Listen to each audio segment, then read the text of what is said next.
তোমরা প্রতিবেশীকে প্রেম করিবে এবং তোমরা শত্রুকে দ্বেষ করিবে।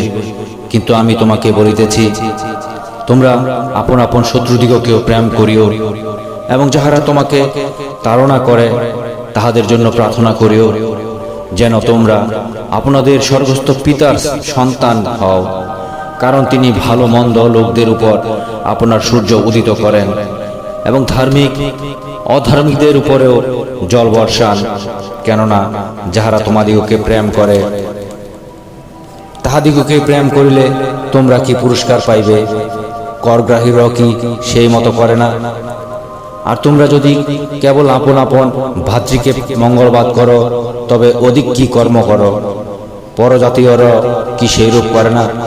অতএব তোমাদের স্বর্গস্থ পিতা যেমন সিদ্ধ, তোমরাও তেমনি সিদ্ধ হও।